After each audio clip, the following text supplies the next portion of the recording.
Assalamualaikum warahmatullahi wabarakatuh. Selamat siang, halo, apa kabar anak-anak? Semoga kalian dalam keadaan yang baik-baik saja ya, dan tetap di rumah aja. Sebelum kita memulai pelajaran kita hari ini, alangkah lebih baiknya jika kita berdoa terlebih dahulu. Berdoa menurut agama dan kepercayaan masing-masing dimulai.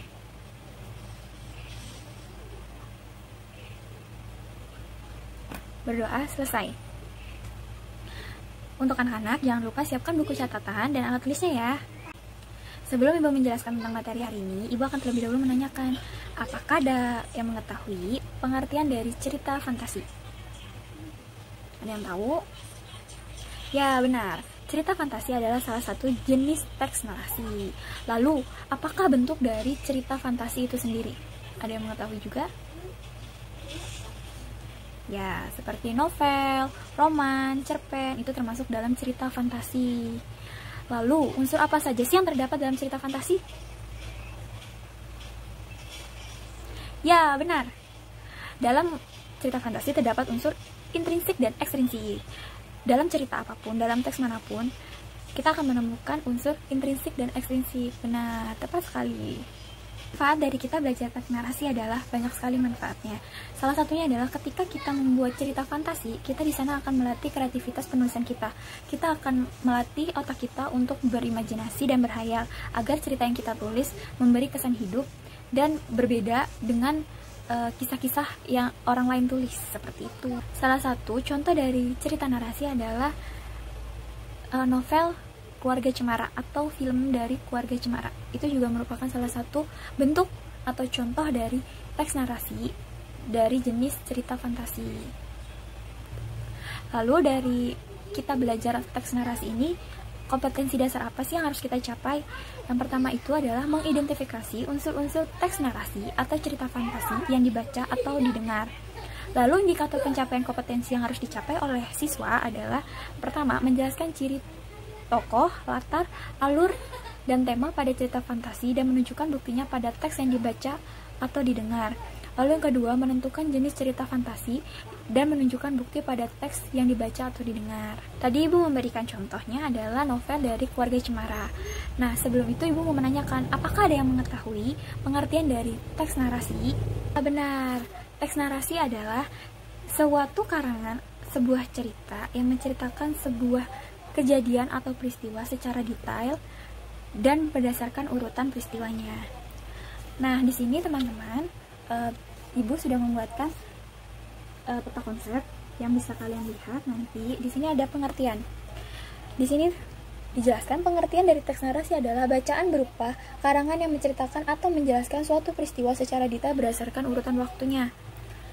Lalu, Ibu mau bertanya kembali, dari manakah cerita fantasi itu berasal, atau dari manakah asal dari teks narasi sendiri? Ada yang mengetahui? Ya, jadi asal dari teks narasi atau cerita fantasi adalah berasal dari sebuah cerita peristiwa yang penulis lihat atau penulis amati atau penulis sendiri yang merasakan, yang dia coba membuat sebuah karangan menceritakan tentang peristiwa yang dia lihat, dia amati, dan dia rasakan sendiri. Lalu, bagaimana pendapat kalian mengenai biografi yang digolongkan menjadi teks narasi? Apakah biografi termasuk teks narasi? Benar, Azwan. Biografi termasuk dalam teks narasi. Mengapa? Karena di dalam pengertian teks narasi tadi sudah disebutkan bahwa teks narasi adalah bacaan berupa karangan yang menceritakan atau menjelaskan suatu peristiwa secara detail berdasarkan urutan waktunya. Seperti yang kita ketahui, biografi merupakan riwayat kehidupan tentang tentang seorang tokoh atau diri kita sendiri, tentang peristiwa yang pernah kita alami dari kita lahir hingga kejadian-kejadian yang menurut kita orang lain bisa menginspirasi orang lain bisa mengambil hikmah dari peristiwa yang kita alami. Seperti itu. Jadi, biografi termasuk ke dalam golongan teks narasi. Terus, selain pengertian, kita juga harus mengetahui sih ciri-ciri dari teks narasi itu ada apa saja. Yang pertama, isi teks atau karangan tentang berisi sebuah cerita kisah atau peristiwa tertentu. Itu yang paling utama. Lalu yang kedua ada dibentuk dari beberapa susunan paragraf dengan gaya bahasa yang naratif atau gaya bahasa yang menceritakan.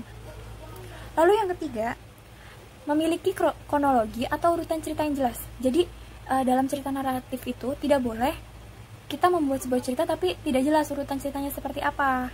Itu namanya kalau tidak jelas berarti bukan cerita teks narasi. Lalu yang keempat, terdapat suatu peristiwa maupun konflik. Jadi terdapat sebuah permasalahan di dalam cerita tersebut. Lalu yang kelima, memiliki unsur-unsur pembentuk seperti tema, terus latar, setting, keadaan, karakter, watak, gitu. Lalu setelah ciri-ciri, terdapat unsur-unsur. Dalam unsur-unsur terdapat yang pertama adalah tema. Tema adalah pokok pembicaraan yang menjadi dasar penceritaan cerita penulis tersebut. Yang kedua ada alur atau plot, adalah jalanan cerita, bagaimana cerita itu disusun sehingga terdapat peristiwa dari peristiwa satu ke peristiwa lain dengan jelas. Yang ketiga ada watak atau karakter, berhubungan dengan peran dari si pelaku atau tokoh dalam suatu cerita narasi. Yang keempat ada suasana. Suasana berhubungan dengan kesan yang ditimbulkan sehingga pembaca dapat ikut serta menceritakan atau merasakan suasana yang dibangun oleh penulis. Yang terakhir ada sudut pandang. Sudut pandang ini berhubungan dengan dari mana penulis melihat suatu kejadian dan dia boleh memandang sudut pandang cerita yang dia tulis itu dari sudut pandang orang pertama ataupun orang ketiga. Lalu selanjutnya ada struktur. Di dalam struktur teks narasi itu terdapat 4.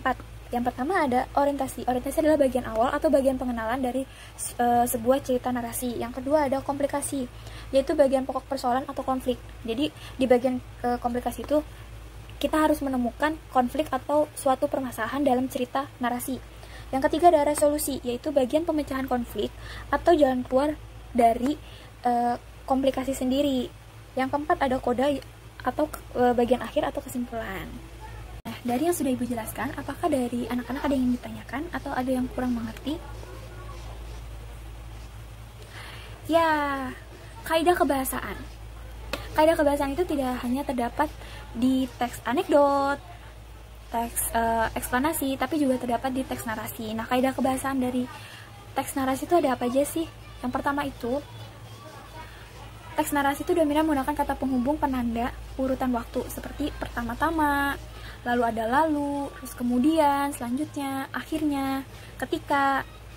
Lalu yang kedua, dia menggunakan kata benda, kata sifat, frase, atau klausa sesuai dengan topik, sudut pandang, dan objek yang dinarasikan.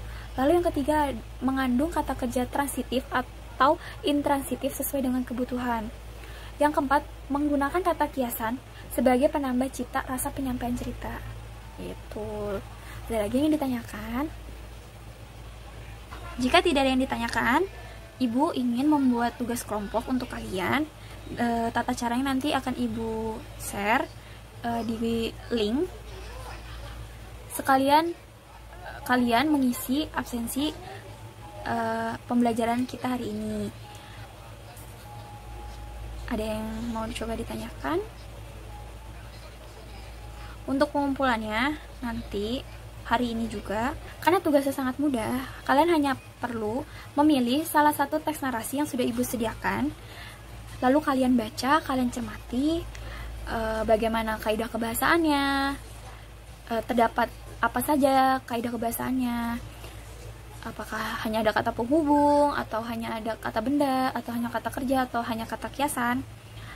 Lalu kalian juga harus mencari unsur dan struktur dari teks narasi yang kalian sudah pilih. Lalu bisa kalian diskusikan bersama teman sekelompok kalian secara online, bisa via Google Meet, Zoom, atau via WA. Itu Ibu serahkan ke kalian. Lalu hasilnya kalian buat dalam bentuk poster sekreatif kalian, lalu bisa dikirimkan ke WA Ibu atau ke dalam link absensi. Nah, sekian anak-anak pembelajaran kita hari ini. Jangan lupa mengerjakan tugas yang Ibu sudah berikan. Dan untuk minggu depan, Ibu mengharapkan kalian membaca satu buku fiksi atau cerita fantasi, lalu ditulis hasil laporannya ditulis di dalam jurnal membaca harian untuk pembelajaran materi selanjutnya, pertemuan selanjutnya. Oke, terima kasih untuk teman-teman yang sudah menonton video ini. Jangan lupa mengerjakan tugas yang sudah Ibu berikan. Jika ada yang kurang mengerti bisa ditanyakan. Untuk materi peta konsep, nanti kalian bisa mendownloadnya, bisa mengunduhnya di link yang akan Ibu sudah sediakan. Mengenai lembar kerja pun sudah akan ada di link tersebut, berikut dengan absensi, dan tentunya dengan saran dan kritikan yang membangun untuk Ibu agar bisa mengajarkannya dengan lebih baik lagi. Terima kasih. Assalamualaikum warahmatullahi wabarakatuh. Jangan lupa sering cuci tangan di rumah, pakai masker, dan jaga kesehatan ya.